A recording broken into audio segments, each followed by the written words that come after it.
And welcome to Let's Fly VFR. Today we're going to go flying in the mighty Spitfire Mark 9, and we're having a bit of a look around this Singapore area, the Singapore city. Spent a lot of time in and out of Singapore over the years. Now this model was designed by Heinz Durowitz of My Virtual Hangar, and the artwork was done with help with Will Davies.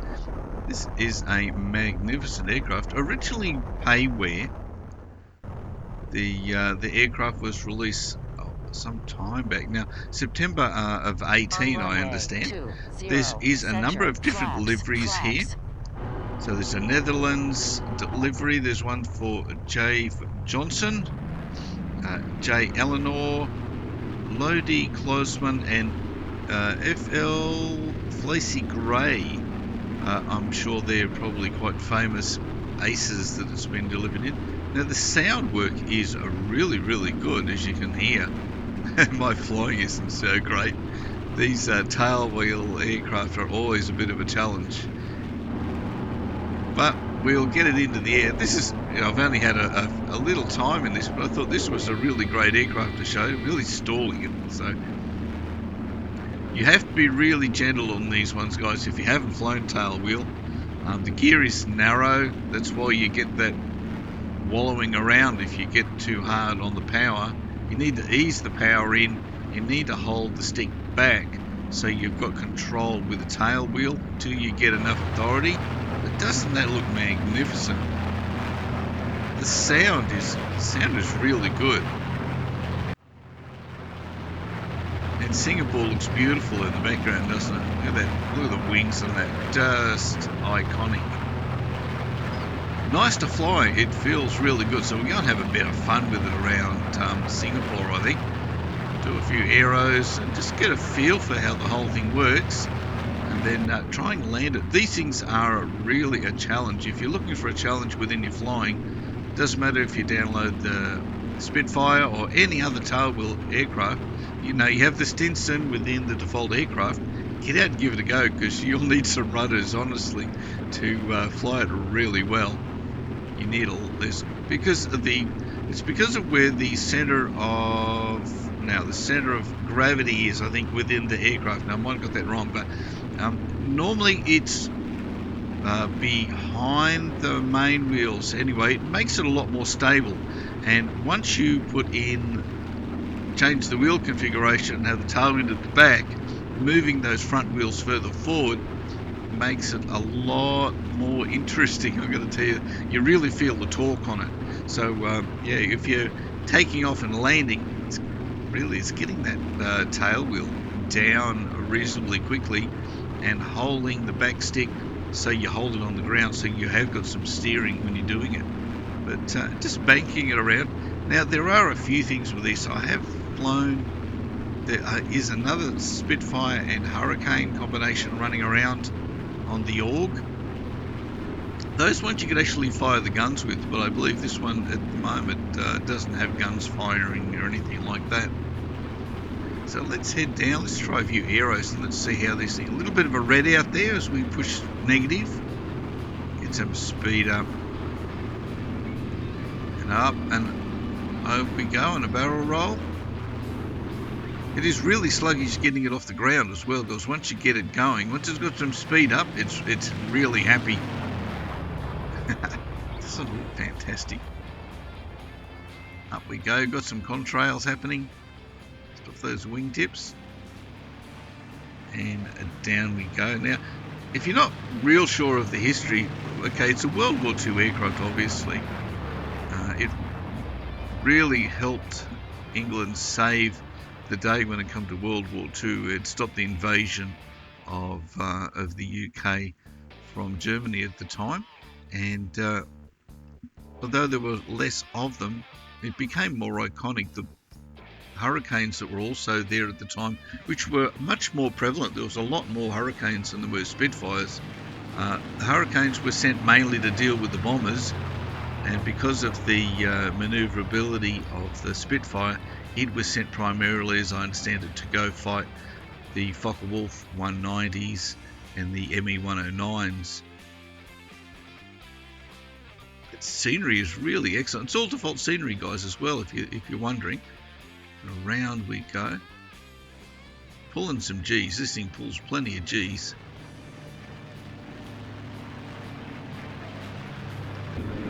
Climb up and around we go again. Heading back down. A little stall at the top there, that's fine. Got plenty of power. You're talking...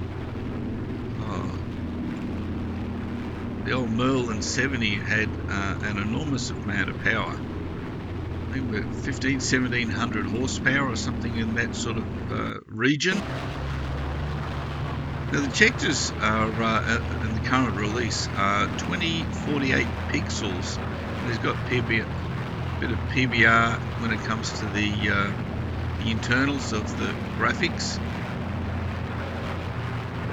Got a little thrown around a little bit there, a little bit unstable. Now it used to be able to carry bombs. These things were used for bombing as well as fighting as well. But really, fighting air-to-air combat was what it was designed for. And the big trick was the elliptical wings, which just gave that extra edge on performance. So let's get a bit low level. Scoot around Singapore pretty quickly. You get that impression of speed as you get down low. I'm really impressed with that sound. The sound package they've done on this is just fantastic. There was an air show just recently and we had some World War II aircraft. And we had Spitfire. And we had Spitfire. We had the P-51 Mustang. It's Mitchell bombers, and we had all sorts, and the sound of these aircraft is just, if you've never heard it, it's just amazing. Got very close there, that nearly got myself damaged, didn't it?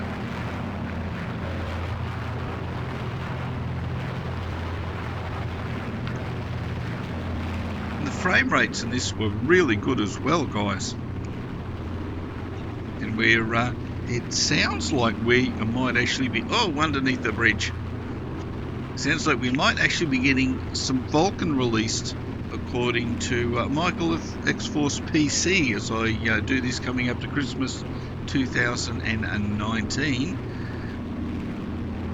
He mentioned in a video just this week that in talking about some new processors and their ability to be used within X-Plane, that it might very well be out this month in beta. So he said December, unless he meant December next year. And Michael works very closely with Austin and the guys at Laminar Research and X-Plane, so we might be in for a New Year's present possibly. Just get the start of it anyway and see what the benefits are going to be of Vulcan. We've waited a long time as it is already. Look at the buildings there, and the frame rates are still pretty good. It's just a lot of fun to fly.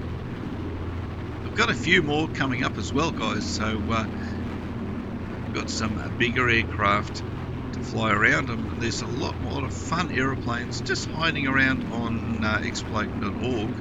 So yeah, if you go visit there and looking for something different to fly and you're tired of your 737s or your whatever else you might be flying currently, let's get down between here. We've got the FAA and all the equivalent would be, I'm sure we'd be getting chased by a couple of Singaporean fighters by now. Cruising through here. Negative G, push over, Goose. Here we go.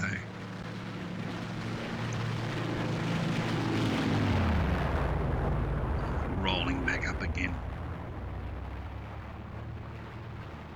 Up and over.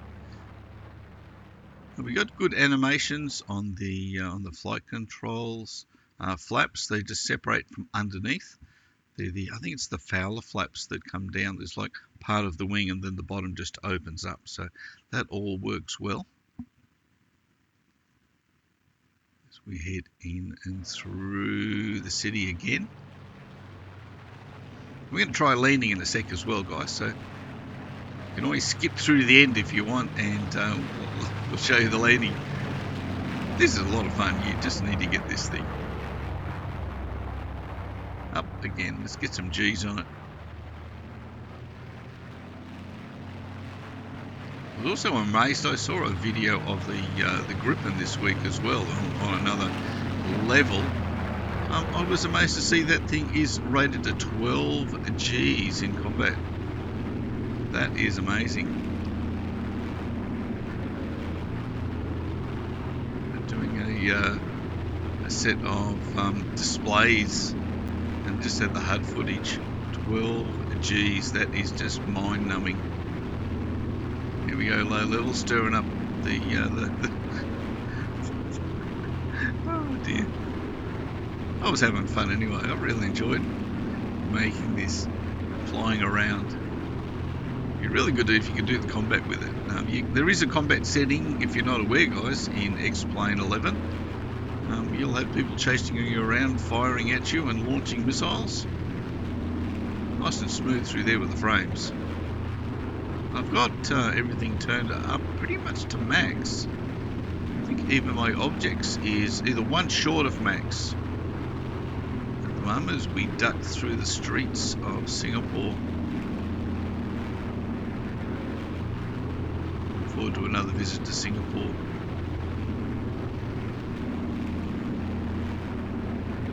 And around we go. I reckon we should go underneath the bridge. You reckon we can do that, guys? Under the bridge without hurting ourselves.